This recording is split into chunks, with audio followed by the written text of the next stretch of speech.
दोस्तों नमस्कार।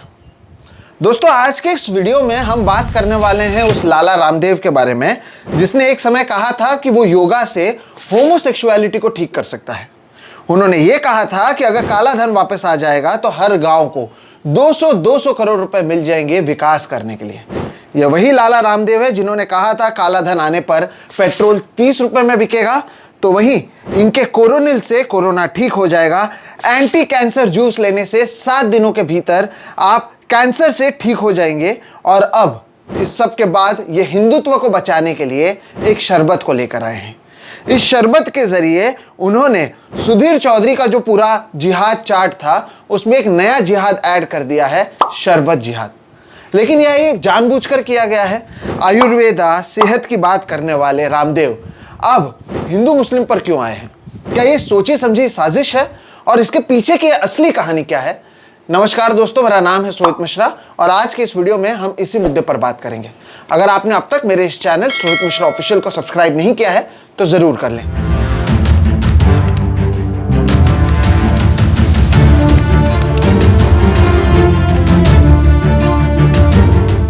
दर्शकों, 2006 में रामदेव और आचार्य बालकृष्ण ने मिलकर पतंजलि की शुरुआत की। और अगर आप इन सालों में देखेंगे तो ये टूथपेस्ट से लेकर स्किन केयर से लेकर नूडल्स तक हर एक चीज पर ये अपने प्रोडक्ट्स को लॉन्च करते हैं। लेकिन इनका जो पूरा खेल चलता है वो आयुर्वेद के नाम पर चलता है। जो चीजें वो करते हैं वो आयुर्वेद के नाम पर, संस्कृति के नाम पर, स्वदेशी के नाम पर करते हैं। और इसी के चलते अब हाल ही में इन्होंने एक शरबत की लॉन्च की। लाला रामदेव ने जब इस शरबत की लॉन्च की और इस वीडियो को सामने लाया तब उसमें उन्होंने मजहब की बात की, मस्जिद की बात की, मुसलमानों की बात की, साथ ही साथ पतंजलि विश्वविद्यालय की भी बात की। आगे बढ़ने से पहले उनके एक वीडियो की छोटी सी झलक को देखते हैं ताकि हमें समझ में आए उनकी ओर से कहा क्या गया था, फिर हम आगे बात करते हैं। प्रहार जहर, दूसरी तरफ शरबत के नाम पर एक कंपनी है जो शरबत तो देती है लेकिन वो शरबत से जो पैसा मिलता है उससे मदरसे और मस्जिदें बनवाती। ठीक है, उनका मजहब है, लेकिन आप यदि वो शरबत पिएंगे तो मस्जिद और मदरसे बनेंगे। और पतंजलि का गुलाब का शरबत पीते हैं आप, ये शरबत पिएंगे आप तो गुरुकुल बनेंगे, आचार्य कुलम बनेगा, पतंजलि विश्वविद्यालय, भारतीय शिक्षा बोर्ड आगे बढ़ेगा। इसलिए मैं कहता हूँ ये शरबत जिहाद भी, जैसे लव जिहाद, वोट जिहाद चल रहा है ना, ऐसे शरबत जिहाद भी चल रहा है। तो लो, आपको इस शरबत जिहाद से बचाना है तो सब तक ये। तो एक समय जब वो वीडियोस रिलीज करते थे, अपने प्रोडक्ट्स को लॉन्च करते थे, इससे आपके सेहत पर कैसे असर पड़ेगा इस पर बात करने वाले लाला रामदेव अब मजहब पर बात क्यों करने लगे हैं? क्या ये एक सोची समझी साजिश है दोस्तों? क्या आयुर्वेदा से आगे बढ़कर अब लाला रामदेव हिंदू मुस्लिम की बात करने लग गए हैं? देखिए, अगर इसका जवाब दें तो इसके दो आंसर हैं। जो पहला आंसर है कि लाला रामदेव किसको टारगेट कर रहे हैं या किसके लिए ऐसे वीडियोस बना रहे हैं, तो उसका जवाब है उन तमाम नफरती चिंटुओं के लिए ये वीडियो या इस तरह के शरबत को लॉन्च कर रहे हैं जो केवल मुसलमानों को टाइट करना चाहते हैं। जिसे कहा जाता है अब्दुल को टाइट करना है, बाकी पेट्रोल कितने भी रुपए तक पहुंच जाए। लेकिन उनके लिए क्या है, रामदेव इस तरह के प्रोडक्ट्स को ला रहे हैं। क्या अगली बार किसी त्योहार के समय आप देखेंगे कि लाला रामदेव के इस शरबत को लेकर यही लोग मस्जिदों के सामने नाचते हुए मिलेंगे? क्या उनके लिए इस प्रोडक्ट को बनाया जा रहा है? तो एक सीधा साधा जवाब है हाँ। लेकिन अगर आप देखें कि क्यों उनकी ओर से इस सब किया गया है तो इसके पीछे, जैसे कि मैं बार बार कह रहा हूं, एक सोची समझी साजिश देखने मिलती है। और इसका दूसरा जवाब दर्शकों यह है कि बार बार साल 2022 में सुप्रीम कोर्ट की ओर से फटकार मिलने के बाद, उनकी ओर से माफी मांगने के बाद, डॉक्टर्स की ओर से नाराजगी बार बार जताए जाने के बाद, उनकी ओर से बार बार अपने एडवर्टीजमेंट्स में फेक क्लेम्स किए जाने के बाद, अलग अलग जगहों पर उनके खिलाफ मामले दर्ज होने के बाद अब लाला रामदेव को समझ में आया है कि हिंदू मुस्लिम सिलेबस को लेकर ही वो अपने जो दुकान है उसे आगे चला सकते हैं। अब अगर आप कोई फेक क्लेम करेंगे, जैसे कि मैंने शुरुआत में कहा कि कैंसर ठीक कर देते हैं वो उनके दवाई के जरिए, कोरोना को 3 महीने में वो ठीक करने वाले थे, तो ये सारी चीजें करने के बाद आपको सुप्रीम कोर्ट जाना पड़ता है, आपको इश्तिहार निकालकर माफी मांगनी पड़ती है। लेकिन इस सब से अगर बचना हो, कानून से बचना हो, भारतीय न्याय संविधा से बचना हो, और क्योंकि मोदी जी सत्ता में है तो आप बिल्कुल उठिए, एक पूरे मजहब के खिलाफ बोलिए और अपने दुकान को जारी रखिए। यहाँ पर आप सच बोल सकते हैं, आप झूठ बोलेंगे तो आपको सुप्रीम कोर्ट की ओर से नफरत जो आपके खिलाफ कार्रवाई की जाएगी, लेकिन अगर आप नफरत फैलाएंगे तो आपके खिलाफ कोई कार्रवाई नहीं की जाएगी, और इसलिए रामदेव की ओर से यह किया जा रहा है। दर्शकों, यहां पर आपको देखना होगा कि जब इस शरबत को उन्होंने लॉन्च किया और उसकी एक तस्वीर भी सामने आई, तो उस फोटो में भी धर्म की बर्बादी कैसे हो रही है और इस शरबत से आप कैसे धर्म को बचा सकते हैं, इसका भी जिक्र है। दरअसल इस सब के पीछे का खेल मैं आपको समझाता हूं क्या है। साल था 2020, कोरोना को आए हुआ था 3 महीने, और इस सब के बीच में लाला रामदेव ने दिल्ली में एक प्रेस कॉन्फ्रेंस को बुलाया, एक प्रेस कॉन्फ्रेंस का संबोधन किया। उनके साथ में इस प्रेस कॉन्फ्रेंस में मौजूद थे नितिन गडकरी और उस समय के हमारे जो स्वास्थ्य मंत्री थे देश के, हर्षवर्धन। उनके साथ में रामदेव की ओर से ये प्रेस कॉन्फ्रेंस किया गया, जहां पर उन्होंने ये दावा किया कि उन्होंने कोविड-19 का जो दवा है उसको लॉन्च कर लिया है। दुनिया भर में इसे लेकर लगातार साइंटिस्ट की ओर से तमाम रिसर्च जारी थी। साइंटिस्ट चाह रहे थे कि इसका इलाज जल्द से जल्द ढूंढा जाए, लेकिन इस सब के बीच में लाला रामदेव ने यह ऐलान कर दिया कि उनके पास न केवल दवाई मौजूद है, बल्कि उनकी दवाई लेने के बाद आप कोविड से ठीक हो जाएंगे। अगर उस समय की तस्वीर को भी आप देखेंगे तो हर्षवर्धन ने मास्क पहना हुआ है, गडकरी ने मास्क पहना हुआ है, लेकिन लाला रामदेव बिना किसी मास्क के आपके सामने आ रहे थे और एक तरीके से कॉन्फिडेंस देने की कोशिश उनकी ओर से की जा रही थी। उस समय उनकी ओर से कहा गया कि उनकी जो दवाई है वो WHO सर्टिफाइड है।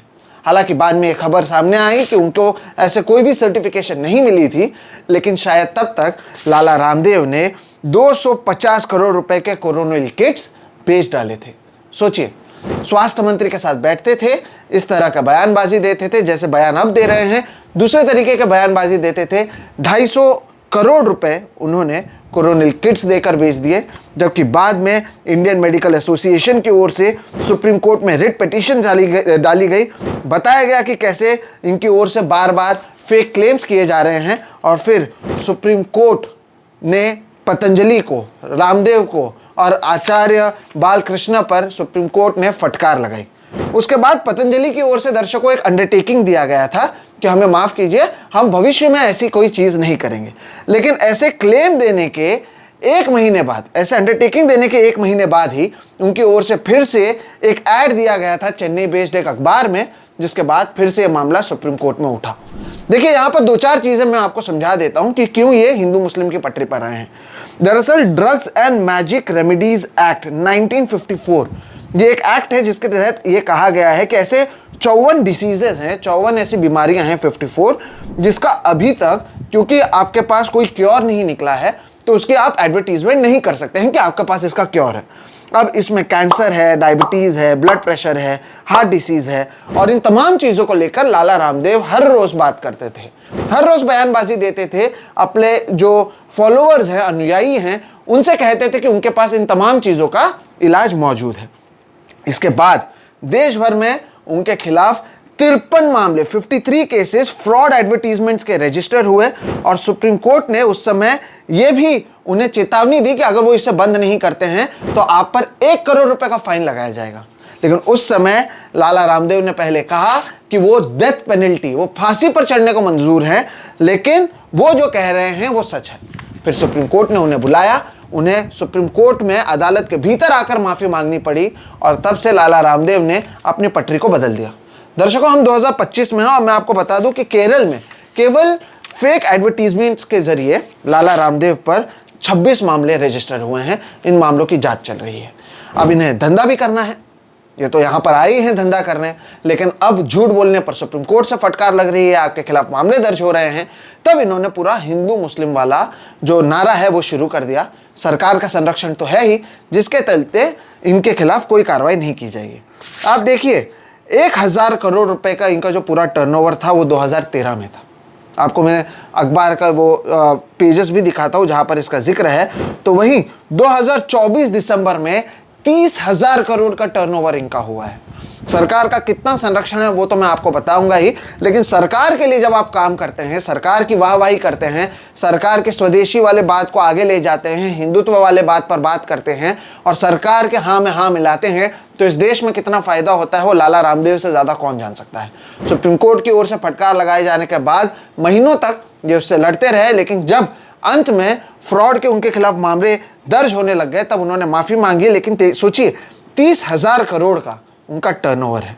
अभी आपको मैं 2-4 चीज़ें बताता हूँ इन्होंने कैसे प्रोपोगेंडा फैलाई थी, जिसके चलते 2015 में रामदेव को जेड सिक्योरिटी दी गई। 2017 में हमारे जो देश के प्रधानमंत्री हैं नरेंद्र मोदी, उन्होंने पतंजलि रिसर्च इंस्टीट्यूट को इनॉग्रेट किया हरिद्वार में। और इसके साथ ही साथ हमने लगातार देखा है टेलीविजन न्यूज़ में एड्स देना, प्राइम टाइम पर इनको बतौर गेस्ट बुलाना, बीजेपी लीडर्स इनके कोरोनिल वाले जो दवाई हैं उसे प्रमोट करते हैं। और एक तरीके से पूरा जो इकोसिस्टम है वो लाला रामदेव के लिए तैयार है, जिसके चलते तमाम फ्रॉड के मामले दर्ज होने के बावजूद वो बेझिझक अपनी बातों को कहते आए हैं और आप सुनते आए हैं। अब जैसे कि मैंने कहा, उन्हें जेड सिक्योरिटी दी गई, उनके 1,000 करोड़ से 30,000 करोड़ तक का जो व्यापार है, ये सब क्यों हुआ? सरकार इतनी मेहरबान क्यों है? तो उसके पीछे का एक जवाब है प्रोपोगेंडा। जब भारतीय जनता पार्टी विपक्ष में थी तब उनके तो नेता बोल ही रहे थे, लेकिन नेताओं पर भरोसा नहीं होता है। तो जैसे अन्ना हजारे महाराष्ट्र से आते हैं, वो एक तरीके से आंदोलन चला रहे थे, उसी तरह का आंदोलन लाला रामदेव ने चलाया था। अब 2-4 चीजें मैं आपको आपके टीवी स्क्रीन पर दिखाना चाहता हूं ताकि आपको समझ में आए कि कैसे प्रोपोगेंडा फैलाया गया, जिसकी वजह से सरकार इतनी मेहरबान है। लाला रामदेव वही शख्स जो अभी हिंदू मुस्लिम की बात कर रहे हैं, 30 मई 2013 के इस ट्वीट को देखिए। इस ट्वीट में उन्होंने लिखा है, काला धन आने पर एक एक गांव को विकास के लिए 200 करोड़ रुपए मिलेंगे।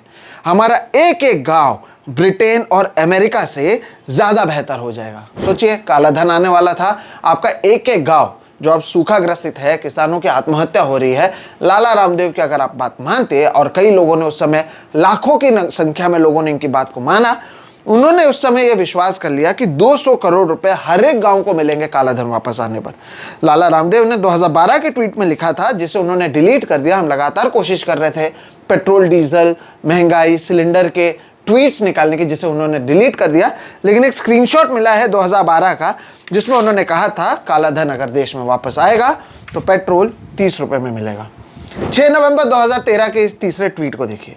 इसमें उन्होंने कहा, जैसे कि हमारे मुद्दे जैसे काला धन वापस, सीबीआई, सीबीसी, कैग, चुनाव आयोग की स्वतंत्रता तथा लोकपाल लागू करने की क्षमता बस नरेंद्र मोदी में दिखती है। अब वापस से पढ़िएगा क्या क्या कहा था लाला रामदेव ने।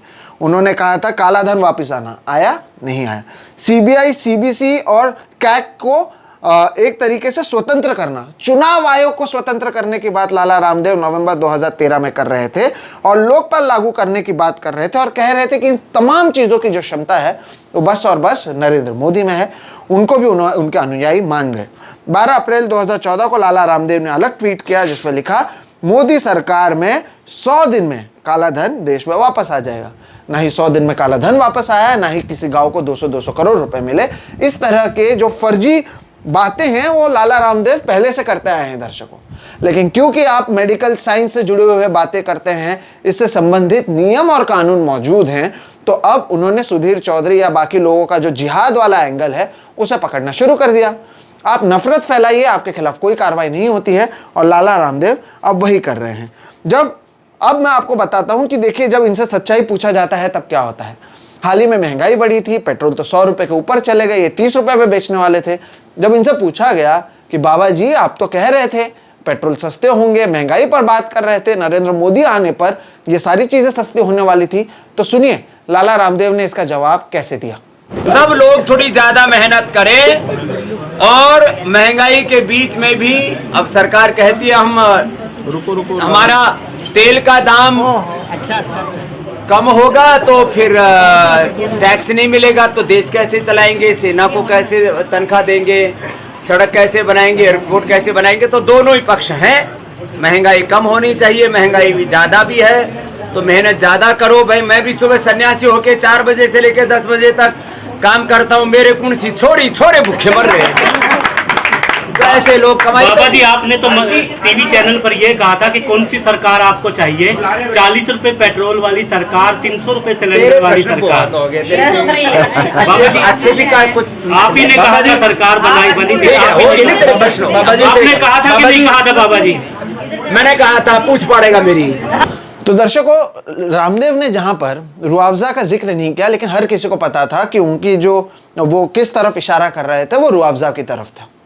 लेकिन मैं आपको यहां पर बता दूं कि इनको रुआवजा से कोई लेना देना नहीं है। ये 2-3 चीजें चाहते हैं।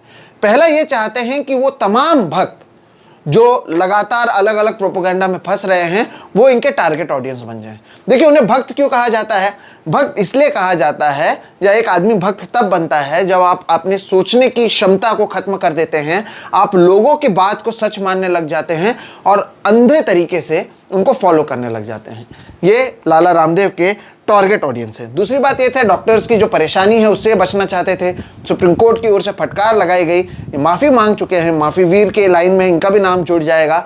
ऐसे में अब ये कोई बड़ा दावा नहीं करना चाहते कि कैंसर क्योर हो जाएगा, या फिर आप होमोसेक्सुअल हैं तो आपको हम ठीक कर देंगे। ऐसे तमाम बातें आप कह नहीं सकते, पहले से फटकार लगाई जा चुकी है। ऐसे में अब लाला रामदेव उन्हीं लोगों को शरबत पिलाना चाहते हैं जिन्हें वो 30 रुपये में पेट्रोल बेच रहे थे। अगर 2013 में आप लाला रामदेव के 30 रुपये वाले पेट्रोल पर खुश हो गए थे और अब हंस रहे हैं, शायद आपको समझ में आया कि उस समय वो फर्जी बातें कर रहे थे, तो अब भी देश में तमाम लोग मौजूद हैं जो 2013 में भी लाला रामदेव के पीछे थे, और अब शायद उनकी संख्या और बढ़ गई है हमारे देश में जो लाला रामदेव को लेकर इस तरह से बात करते आए हैं। और आप देखिए, इनका बिजनेस मॉडल ऐसे ही रहा है, दूसरे बिजनेसेस को टारगेट करते हैं अपने बिजनेस को बढ़ाने के लिए। अचानक से हमें एक खबर मिलती है कि हमारे देश में जो मैगी बिकता था उसमें लेड और टेस्ट एनहांसर MSG जो है वो साबित होता है, और उसके बाद उस पर कुछ समय के लिए बैन लगाया जाता है, और ठीक उसी समय हम देखते हैं कि पतंजलि का नूडल्स लॉन्च किया जाता है। अब ये कोई कोइंसिडेंस था या नहीं, ये मुझे लगता है आप बखूबी समझ सकते हैं, लेकिन इनके पूरे बिजनेस मॉडल को आप समझिए। इनको फटकार लगाई गई है, इन्हें पता है कि अब फर्जी एडवर्टीजमेंट्स करके उनका धंधा नहीं चल पाएगा।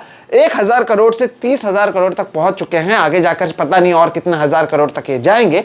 लेकिन अब लाला रामदेव ने हिंदू मुस्लिम एंगल को इसलिए चुना है ताकि उनका धंधा भी चलता रहे, नफरत भी फैलता रहे, बीजेपी जो प्रोपोगंडा चाहती है वो भी होता रहे, साथ ही साथ किसी भी मुसलमान को आप पकड़िए और अपने धंधे को कैसे आगे बढ़ा सकते हैं, यह हमने देखा है कश्मीर फाइल्स फिल्म से लेकर केरला स्टोरी तक, और अब रुआवजा से लेकर लाला रामदेव के पतंजलि प्रोडक्ट तक भी अब इस देश का जो नागरिक है वो हिंदू मुस्लिम के आधार पर ही चीज़ें करने लगा है, और लाला रामदेव इसका फ़ायदा लेना चाहते हैं। तो अगर आप भक्त नहीं हैं और अगर आपको ये वीडियो पसंद आता है दर्शकों, तो शायद आपको ये समझ में आ ही गया होगा कि लाला रामदेव क्यों इस तरह से हिंदू मुस्लिम की बात कर रहे हैं। वीडियो पसंद आए तो इसे लाइक करें, दूसरों के साथ साझा करना ना भूलें। हमारी कोशिश ये थी, आपको तो पूरा मामला पता चल ही गया था, 2 दिन पहले की खबर है, तो आपको ये समझाने की ये क्यों किया गया। और मैं उम्मीद करता हूँ इन तमाम ट्वीट्स के जरिए ये किस तरह से दावे करते आए हैं और इनकी सच्चाई क्या है, इन तमाम चीज़ों के जरिए आपको वो बातें समझ में आई होगी। अगर वीडियो पसंद आता है तो इसे ना केवल लाइक करें, ज़्यादा से ज़्यादा लोगों तक साझा करें। साथ ही साथ अगर आपने अब तक मेरे इस चैनल सोहित मिश्रा ऑफिशियल को सब्सक्राइब नहीं किया है तो वो भी कर लें, क्योंकि हम इस तरह के वीडियोस लगातार करते आते हैं, और ये जो आपका प्लेटफॉर्म है ये बना ही इसलिए है कि ऐसी जो बातें हैं उसे बेबाकी से बोल सकें। फिलहाल इस वीडियो में इतना ही, आप मुझे दीजिए इजाज़त। नमस्कार।